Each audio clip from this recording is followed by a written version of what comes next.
ತುಂಬಿಸಿದಂತೆ ದವನ ಅಲ್ವೇ.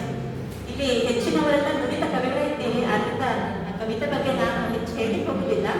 ಆದರೂ ಅವನ ಹೇಗಿರ್ಬೇಕೆಂದರೆ, ಎದೆ ತೆರೆದು ಹದವಾಗಿ ಅದುಬಿಟ್ಟ ಭಾವಗಳ ಮಧುರ ಪದಗಳಲ್ಲಿ ಜೋಡಿಸಲು ಬೇಕು ಮುದಕರನ್ನು ಓದುಗಗೆ ಸದಮನದ ಆನಂದ, ಅದು ತಾನೇ ಚೆಲುಕ ಬದುಕುತ್ತ ಸುಮವೇ. ಮನದಲ್ಲಿ ಉಕ್ಕಿ ಹರಿಯುವ ಭಾವನೆಗಳನ್ನ, ಮೂಡಿರುವ ಕಲ್ಪನೆಗಳನ್ನ ಸೊಗಸಾದ ಪದಗಳನ್ನ ಓಡಿಸಿ ಅದಕ್ಕೊಂದು ಚಂದದ ಚೌಕಟ್ಟು ಹಾಕಿದಾಗ ಒಂದು ಸುಂದರ ಕವಿತೆ ಮೂಡಿಬರುತ್ತದೆ.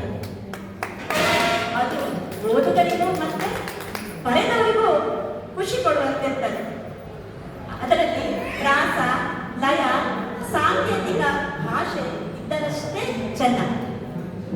ನವ್ಯ ಕವನಗಳಲ್ಲಿ ಉಪಮೆ ರೂಪಕಗಳು ಯಥೇಚ್ಛವಾಗಿ ಇದ್ರೂ ಕೂಡ ಅದರಲ್ಲಿ ಗಣ, ಪ್ರಾಸ ಎಲ್ಲ ಕಡಿಮೆ, ಅದರಿಂದ ಲಯಬದ್ಧವಾಗಿ ಹಾಡಲಿಕ್ಕೆ ಕಷ್ಟ ಆಗ್ತದೆ. ಆದರೆ ಛಂದೋಬದ್ಧ ಕವನಗಳಲ್ಲಿ ಪ್ರಾಸ, ಗಣ, ಲಯ ಎಲ್ಲ ಇರೋದ್ರಿಂದ ಸೊಗಸಾಗಿ ಹಾಡಲಿಕ್ಕೂ ಆಗ್ತದೆ. ಆದರೆ ಯಾವುದು ಮೇಲೆ ಯಾವುದು ಕೆಳಗ ಅಲ್ಲ, ಎಲ್ಲವೂ ಚೆನ್ನವೇ. ನಿಮ್ಮ ಉಜಿರೆಯಲ್ಲೇ ಒಬ್ರು ನವ್ಯ ಕವನ ತುಂಬಾ ಸೊಗಸಾಗಿ ಬರೆಯೋರಿದ್ದಾರೆ. ಆದ್ರಿಂದ ಯಾವುದನ್ನು ನಾನು ಮೇಲೆ ಕೆಳಗೆ ಅಂತ ಹೇಳುವುದಿಲ್ಲ, ಆದ್ರೆ ಭಾವಗಳನ್ನ ಸೊಗಸಾಗಿ ಅಭಿವ್ಯಕ್ತಗೊಳಿಸುವಂತಿರಬೇಕು. ಮತ್ತೆ ಅತ್ಯಂತ ಕಡಿಮೆ ಪದಗಳಲ್ಲಿ ಹಿರಿದಾದ ಅರ್ಥವನ್ನ ಹೇಳುವಂತಿರಬೇಕು. ನಾವು ಮಾತಿನಲ್ಲಿ ಅಥವಾ ಗದ್ಯದಲ್ಲಿ ಏನು ಹೇಳಲಿಕ್ಕೆ ಆಗುವುದಿಲ್ಲವೋ ಅದನ್ನ ಪದ್ಯದಲ್ಲಿ ಮಧುರವಾದ ಪದಗಳನ್ನ ಜೋಡಿಸಿ ಕವನ ರೂಪದಲ್ಲಿ ಹೇಳಿದಾಗ ಹೃದಯಕ್ಕೆ ಅದು ತಟ್ಟುತ್ತದೆ. ಮತ್ತೆ ನಾನು ಕವನದ ಬಗ್ಗೆ ಹೇಳುವುದಿಲ್ಲ, ಸಮಯದ ಅಭಾವ ಇದೆ. ಆದ್ರಿಂದ ಈ ಕವಿಗಳಲ್ಲಿ ನನ್ನ ಒಂದು 2 ಕೋರಿಕೆ. ಮೊದಲಿಂದ ಬರ್ತಿದ್ದಾರೆ ಅವರೆಲ್ಲ ಅಂಥವರಲ್ಲ, ಈಗ ಹೊಸದಾಗಿ ಬರೆಯೋರಿಗೆ ಹೇಳುವಂಥದ್ದು.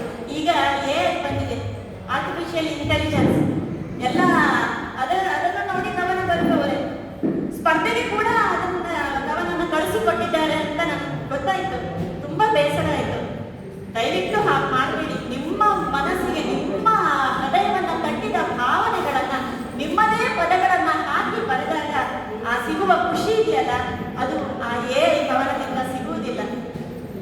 ಆದ್ರಿಂದ ಮತ್ತೆ ಅದು ನಮ್ಮ ಸೃಜನಶೀಲತೆಯನ್ನ ಕೊಲ್ಲುತ್ತದೆ.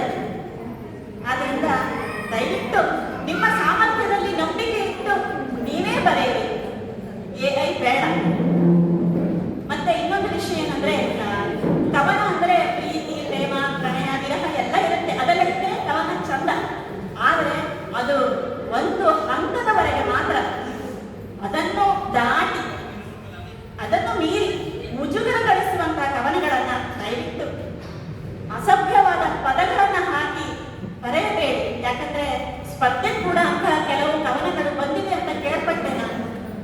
ಅದು ಆ ಕವನದ ಹಾಗೂ ಅದನ್ನು ಬರೆದ ಕವಿಯ ಗೌರವವನ್ನು ಕೂಡ ಮಣ್ಣು ಪಾಲಾಗಿಸ್ತದೆ. ಆದ್ರಿಂದ ಇದೊಂದು ನನ್ನ ಕೋರಿಕೆ.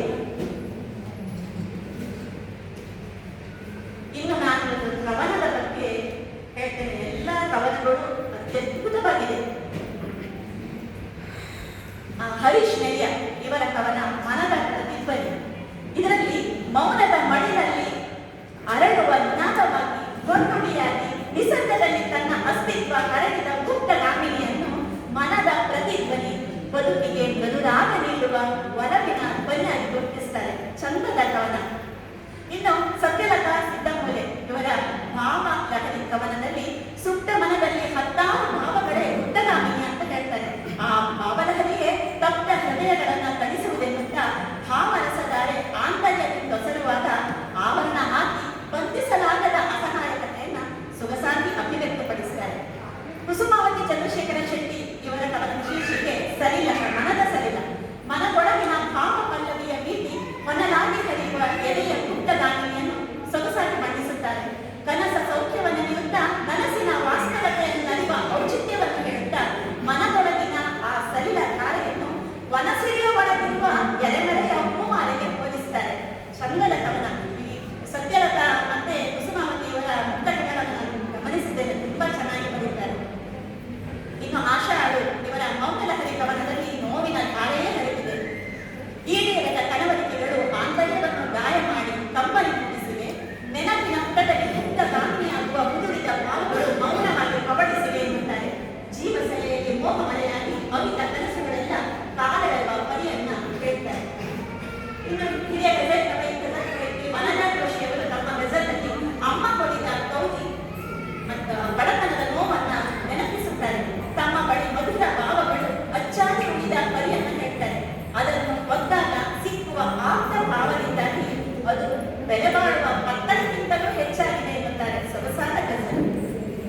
ಕವನ ಓದಿದಾಗ ಮನಸ್ಸು ತುಂಬಾ ಆರ್ದ್ರವಾಯಿತು. ಎಲ್ಲರಿಗೂ ಬಹುಶಃ ಅವರವರ ಅಪ್ಪಂದರು ಕಣ್ಮುಂದೆ ಬಂದಿರಬಹುದು.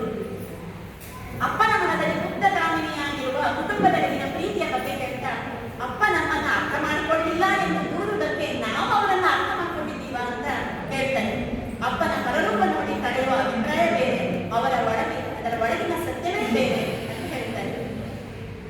ಇನ್ನು ಬಾಲಕೃಷ್ಣ ಸಹಸ್ರ ಮುಂದೆ ಉಂಟಾಗಿ ಚೆನ್ನಾಗಿ ಹಾಡಿದ್ದಾರೆ. ಚೆನ್ನಾಗಿದೆ ಸರ್, ನಿಮ್ಮ ಧ್ವನಿ ಕವನ ಕೂಡ ಚೆನ್ನಾಗಿದೆ. ಶೀರ್ಷಿಕೆ ಗುಪ್ತಗಾಮಿನಿಯ ಪಾಠ. ಇವರು ಗುಪ್ತಗಾಮಿನಿಯನ್ನ ಸರಸ್ವತಿ ನದಿಯನ್ನ ಬಣ್ಣಿಸಿ ಬರೀತಾರೆ. ಸರಸ್ವತಿ ನದಿಯಂತೆ ಆರ್ಥಿಕತೆ ಗುಪ್ತ ಬುದ್ಧಿಯಿಂದ ಅಂದ್ರೆ ವಿನೀತ ಭಾವದಿಂದ ಇರಬೇಕ ಅಂತ ಅನ್ನೋ ಒಂದು ಅರ್ಥವಿದೆ ಆ ಕವನದಲ್ಲಿ. ಹೊರಗೆ ತೋರಿಸಿಕೊಳ್ಳುವುದಕ್ಕಿಂತಲೂ ಒಳಗಿರುವ ಪೂರ್ಣತೆ ಮುಖ್ಯ. ಒಳಗಿರುವ ವರತೆಯಿಂದ ಬೇಕಾದೆಡೆಯಲ್ಲಿ ತೆರೆದುಕೊಳ್ಳುವಂತೆ ಅವರು ಹೇಳ್ತಾರೆ. ರಂಗಾ ರಘುಪತಿ ಹೆಬ್ಬಾರ್ ಇವರ ಕವನ ಸ್ವಪ್ನ ತಾರೆಯಲ್ಲಿ ಪ್ರೇಮನ್ ಅಲೆಯೇ ಹರಿದಿದೆ. ಬಾಳಯಾನಕ್ಕೆ ಧ್ರುವತಾರೆಯಾಗಿ ಕನವರಿಸುವ ಕಣ್ಣಿಗೆ ಪ್ರೀತಿಯ ಬೆಳಕು ಹರಿಸಿಟ್ಟು ಕೋರುತ್ತಾರೆ. ಮನ ಮಂದಿರದಲ್ಲಿ ಪ್ರೀತಿಯ ಸೊಡಲು ಬಿಸಿ ಅನುಬಂಧ ಬಂದು ಹೊಸ ಸುಳಿವು ನೀಡೆಂದು ಗುಪ್ತಗಾಮಿನಿಯಾದ ಸ್ವಪ್ನ ತಾರೆಗೆ ಹೇಳುತ್ತಾರೆ. ಕವನ ಚೆನ್ನಾಗಿದೆ. ಶ್ರೀಲತಾ ಪದ್ಯಣ ಇವರ ಕವನ ಜೀವನ ಚಕ್ರ. ಈ ಕವನದಲ್ಲಿ ಒಲವಿನ ನೌಕೆಯಲ್ಲಿ ಚೆಲುವಿನ ಬಂಧದಿಂದ ಕೂಡಿ ಬಾಳಿದರೆ ಸುಖ ಎನ್ನುತ್ತಾರೆ. ಕನಸು ಹೆಣೆಯುತ್ತ ಉಸಿರನ್ನು ಬೆಸೆಯುತ್ತ ಮನಗಳು ಜೊತೆಯಲ್ಲಿ ಮಾಡುತ್ತಾ ಸವಿವಿನವನ್ನು ಮೆಲುಕು ಹಾಕುವಾಗ ಪ್ರೀತಿಯ ಸೊಲ್ಲುಗಳು ಬದುಕಿಗೆ ಬಣ್ಣದ ಚಪ್ಪರವೆಂದು ಬಣ್ಣಿಸುತ್ತಾರೆ ತಮ್ಮ ಸುಂದರ ಕವನದಲ್ಲಿ. ಶ್ರೇಯಾ ಸಿದ್ಧಿಯವರ ಕವನ ಮೌನವೇ ನಾದಕ್ರಿಯೆ ಎಂಬ ಕವನ ಅರ್ಥಪೂರ್ಣವಾಗಿದೆ. ಮುಕ್ತಗಾಮಿಯಾದ ಸರಸ್ವತಿ ಕುರಿತು ಇವರು ಬರೆಯುತ್ತಾರೆ. ನೀನು ಮೌನಿಯೋ ಇಲ್ಲ ಮುರಿದೆಯೋ ಎಂದು ಕೇಳುತ್ತಾರೆ. ವಸುದೆಯ ಗರ್ಭದಲ್ಲಿ ಮರೆಯಾಗಿರುವ ನೀನು ಎದ್ದು ಬಂದೆಯಾದರೆ ನಿನ್ನ ಮೋದಿರತಕ್ಕೆ ಆ ಕಡಲು ಸಾಟಿಯಾದ ಎಂಬ ಭಾವ ರೋಚಿತವಾಗಿದೆ. ಅಶೋಕ ಕರೇಶ್ವರಿ ಇವರ ಕವನಗಳು ಒಂದು ಮೂಢ ಅರ್ಥವನ್ನು ಹೊಂದಿರುತ್ತದೆ. ನನ್ನಂತ ಅಪ್ರಬುದ್ಧರಿಗೆ 3 ಸಲ ಹೋಗಬೇಕಾಗ್ತದೆ ಅರ್ಥ ಆಗಿದೆ, ಅದರ ಒಳಗೊಂದು ಬೇರೆ ಅರ್ಥ ಇರ್ತದೆ. ಇವರ ಕವನದ ಶೀರ್ಷಿಕೆ ವ್ಯಾಪ್ತಗೊಂಡ ಸುತ್ತ ಪುತ್ತ. ತುಂಬಾ ಚೆನ್ನಾಗಿದೆ ಇವರ ಕವನಗಳೇ, ತುಂಬಾ ಚಂದ. ದೇಶಭಕ್ತಿ ಎನ್ನುವುದು ಶಾಲಾ ದಿನಗಳಲ್ಲಿ ಪಾಠಗಳನ್ನು ಓದುತ್ತಿರುವಾಗಲೇ ಗುಪ್ತಗಾಮಿನಿಯಂತೆ ಮನದಲ್ಲಿ ಕುಣಿದು ಹೇಳುತ್ತಾ, ಆದರೆ ಈಗ ಕೆಲವು ಕೊಳಕು ಮಂಡಲಗಳಿಂದಾಗಿ ಅದಕ್ಕೆ ಕುತ್ತು ಬಂದಿದೆ.